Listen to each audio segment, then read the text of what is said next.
Hello, I'm Briandy Polanco. I belong to Group 6, and we are in charge to talk about the affective domain in SLA. The affective domain includes the emotional factors in second language learning. So we can ask this question: what is the affective domain? Affect means emotion or feeling. Is the emotional side of human behavior. Involves feelings about others, ourselves, and make the contrast with the cognitive domain. Bloom's taxonomy levels are classification systems that arrange learning objectives into hierarchical levels, each representing a different cognitive skills. For example, receiving, a weakness of an attention to stimuli, responding, active participation, voluntary reaction, evaluating, recognizing worth of importance, organizing, integrating values into a system, and characterization, acting constantly with one's values and beliefs. Affective factors in SLA.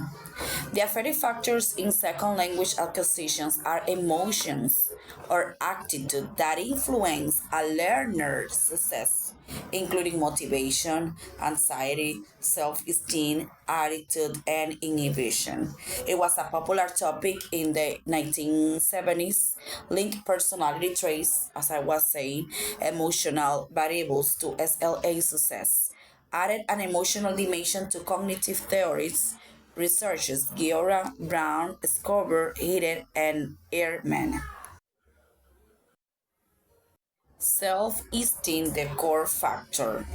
The self-esteem is considered a core factor because it is influenced your overall mental well-being, quality life, and choices by shaping your beliefs about your own worth and ability. For example, is central to all human behavior, involves self-confidence, self-knowledge, and self-efficacy. No successful learning occurs without some level of self-esteem. Rubio 2007 evaluation of one's competence according to personal values. Levels of self-esteem. Well, self-esteem is generally categorized into three levels: the global self-esteem, stable overall self-worth, situation self-esteem, self-assignment in a specific context, school or work, and task self-esteem, confidence related to a specific task, speaking or writing. Attribution theory, developed by Bernard Weiner 1986, explains how people interpret success and failure. Four main causes: ability, which is external, internal, effort, which is internal, task difficult, which is external, and luck, that is external too. So, what is the teacher role? Encourage confidence and self-belief, foster a safe, supportive learning environment, balance linguistic goal with emotional well-being, motivate students to take ownership of their learning. So to summarize, we can say that affective domain plays a crucial role in SLA.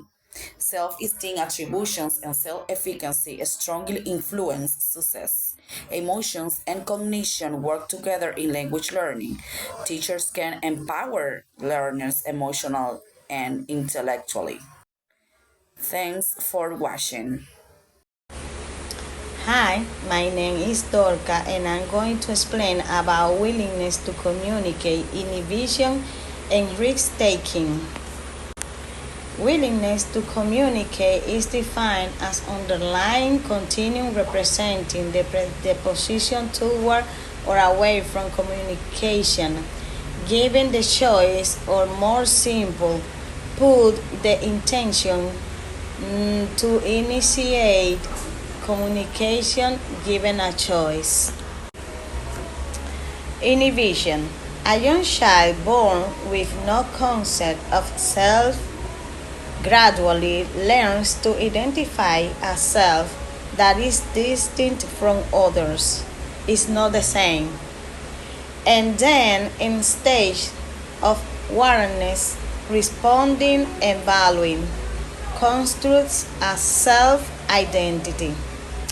In adolescence, physical, emotional, and cognitive changes bring a mounting defensive inhibitions designed to protect a fragile ego from threats to the organization of values and belief on which appraisals of self-esteem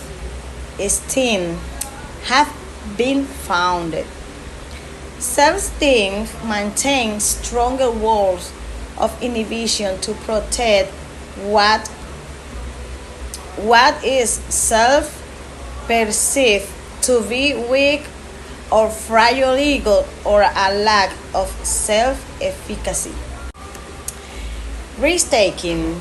We saw that one of the prominent characteristics of good language learners was the ability to make intelligent guesses, something you cannot do without a healthy level of risk taking. Some of the negative ramifications that foster fear of risk taking in the classroom, bad grade, a fail on the exam, etc. The classroom antidote to such fears is to establish an adequate affective framework so that learners feel comfortable as they take their first public steps in the strange world of a foreign language. The implications for teaching are important because teachers are guides in the classroom and help the student to improve. Thank you for your attention. Hello, my name is Marlene Reynoso, and I'm going to talk about anxiety, the type of anxiety, empathy, sympathy, extroversion, and extroversion. The anxiety is an emotional response characterized by feelings of tension, worry, or personal changes, such as increased heart rate. Is a normal response to stress, but it can become problematic when it is excessive and persistent. One type of anxiety is the trait anxiety that refers to a general predisposition to experience anxiety across various situations. It's a personality characteristic that can influence how a person responds to a stressful situation over time. Another one is the state anxiety, that is a temporary response to a specific situation. For example, when we have to do an exam or when we have to do a presentation. And the last one is language anxiety. That is a specific type of anxiety that some people experience when they communicate in another language that is not their native tongue. For example, when we have to study English or French or another languages. The emphasis is the ability to understand or share the feelings to other person. And the sympathy is the ability to feel compassion or concern the other person suffering. Extroversion and introversion. The extroversion is the personality that other person have when they check out to another person, when they enjoy social situation when they feel energized by pastime with another people. And the introversion is the opposite of extroversion because in the introversion, the people don't feel comfortable when they share with a large group of people. We feel more comfortable when they are sometimes alone or in a small group. So, hello, teacher, and hello, students. My name is Delvin Mejia de Leon. My ID number is 100530202.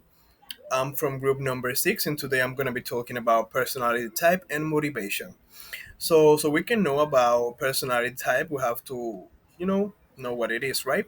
So, according to our book, the personality type refers to the consistent patterns in the way a person thinks, feels, and behaves.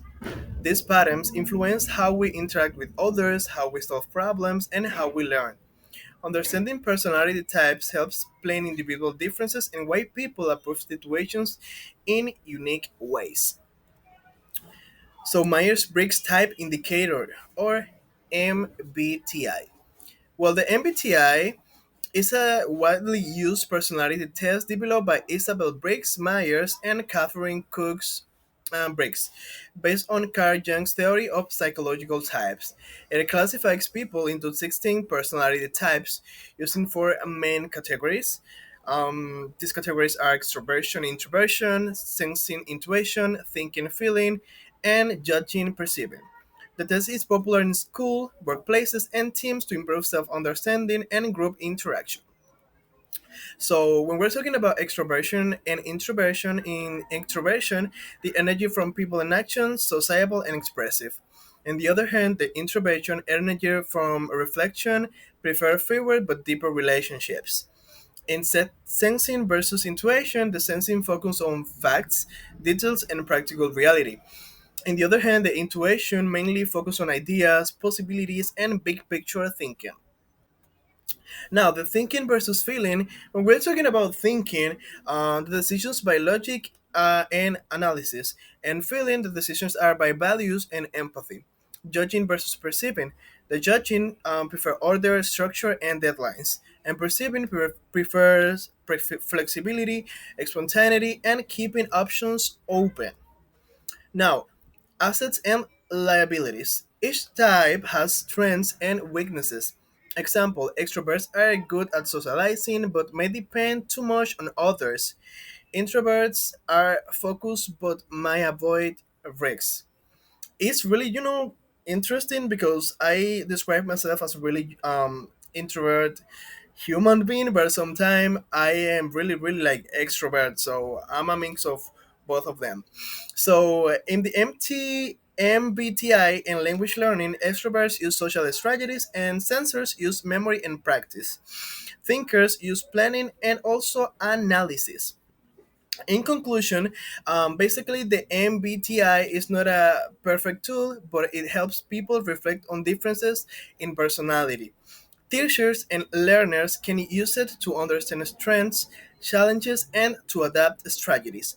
I really like, this because I understand that we all have different personality types, and I just think that the idea of being able to get to understand each, like personality type and how a person is like, it's just beautiful. So we are all different and we have different, I don't know, things and different ways of seeing, life. And that's, really beautiful and part of us and part of what makes us human beings. So we gotta respect that. So I'm gonna be talking about now motivation. So the motivation is basically the driving force behind why people act, learn, or achieve goals. It explains why someone chooses to put effort into a task and why others might not. When we're talking about the importance in learning, basically the motivations is one of the most important factors in learning. It helps learners stay persistent, explore new ideas, and achieve success. Motivation also affects the effort learners put in, the choices they make, and how they face challenges. So, when we're talking about the behavioral perspective, the motivation comes from anticipation of reward, and the actions are driven by past experiences of positive reinforcement. In the cognitive perspective, the motivation comes from choices and effort driven by needs, exploration, influence, activity, simulation, knowledge, and recognition. Constructive perspective. Motivation is shaped by personal choice and social context. Social interaction and belonging influence effort. The integration of perspectives. Learners act because they see value in the task, and the motivation satisfy needs like knowledge, self-esteem, and autonomy. It varies individually and within social environments. In conclusion, basically, the personality and motivation are two important key factors that influence how we learn, how we interact, and how we achieve goals. And the personality types like MBTI help us understand individual differences like strengths and challenges, guiding how teachers and learners adapt strategies. In the other hand, the motivation drives effort and persistence, shaped by personal needs, choices, and social context. Together, understanding personality and motivation allows teachers to create more effective, engaging, and supportive learning environments, helping learners reach their full potential. Thank you so much. I hope you guys have learned and enjoyed. So, see you next time. Hi everyone, my name is Alexander Paulino Lizardo, and my part of chapter 6 is all about motivation, one of the key affective factors in second language learning. I will focus on three main ideas: intrinsic and extrinsic motivation, social psychological perspectives, and motivational intensity. Basically, I will explore why people keep learning languages and what makes them stop. Let's start with the first one: intrinsic and extrinsic motivation. According to Edward Desai in 1975, intrinsic motivation happens when we do something because we truly enjoy it, like watching Netflix in English or feeling proud when we finally understand a native speaker. There's no external prize, the reward is the activity itself. In contrast, extrinsic motivation is when we learn for something outside of us, maybe for a good grade, a job opportunity, or just to make someone proud.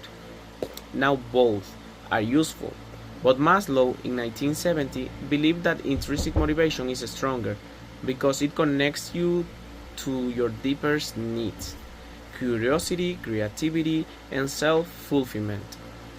When we enjoy learning, we don't need pressure because we just keep going. Then we have the concept of flow, developed by this name over here that is kind of hard to pronounce, right? So, flow is that feeling when you're completely absorbed in something. You lose track of time, you're focused, and everything just clicks. For example, have you ever started watching a video in English and suddenly realized you've been listening for an hour without getting bored? That's flow, and it's one of the stronger signs of intrinsic motivation. It means you're not forcing yourself to learn, you're enjoying the process. When I think about this, I can say that sometimes we all start studying just to pass a test. That's extrinsic motivation. But the people who really improve are usually the ones who start enjoying the process, learning songs, talking to others, exploring cultures. So, as future teachers, I think it's our job to help students find that personal reason to love what they are learning. Now, moving on to social psychological perspectives from Gardner and Lambert in 1972, they explain that people usually learn a language for two main reasons. The first one is instrumental orientation, that is practical goals like getting a degree or a better job. And then integrative orientation, that is to connect with people or become part of a culture. In real life, these two often mix. For example, you might start learning English for work, that is instrumental, but end up falling in love with the culture, movies, or music, that is integrative. Both can be powerful, But what really matters is how emotionally connected you are to your goal. Later, Masgoret and Gardner in 2003 introduced motivational intensity, which is basically the strength of your motivation. It's not just why you learn, but how much effort you actually put into it. Some students have great goals but give up fast, while others keep pushing and pushing even when it is hard. And here's where teachers make a difference. By creating engaging classes, showing support, and helping students believe in themselves, we can keep that motivation strong and alive. As Gardner says, attitudes and motivation are the key to success in English in learning a second language, like English in this case. So to wrap up, extrinsic motivation might get you started, but intrinsic motivation keeps you going. The best learning happens when students feel both challenged and excited, when they find meaning in what they are doing. At the end of the day, motivation is not just part of our language learning, it is the engine that makes everything possible. Before I finish, I'd like to share a quick example that really shows how motivation works in real life. When I was learning English, there were moments I just wanted to give up, especially when I didn't understand native speakers or failed a quiz in the immersion program. But every time I watched a movie or had a small conversation and understood me more than before, that feeling of progress gave me intrinsic motivation. It wasn't about the grade anymore. It was about feeling capable, connected, and proud. That's exactly what is this chapter about and teach us. Motivation isn't just about pushing students. It's about helping them enjoy the journey. So if we as future teachers can create that kind of experience, our students won't just learn a language, they will live it. Thank you for listening. Good afternoon, everybody. My name is Yulenda Isabel Martinez. I live in Nagua. My tuition is 100289765. I'm going to talk about effective factors in second language learning. Emotion and affective factors play a crucial role in second language learning.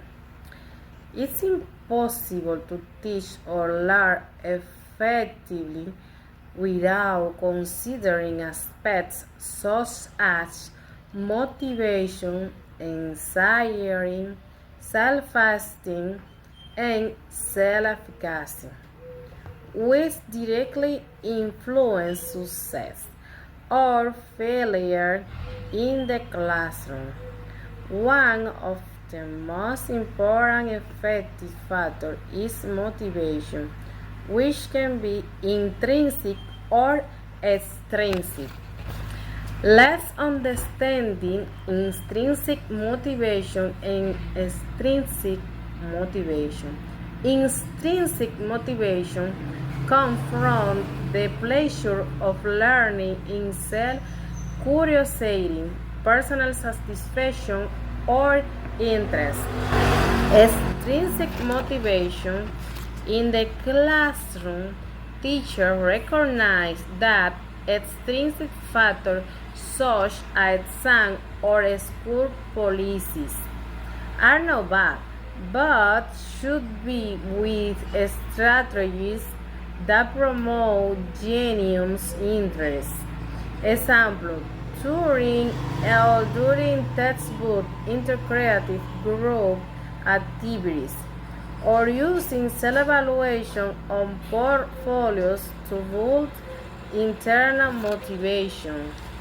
The neurobiology of affective also help explain how emotion influence learning.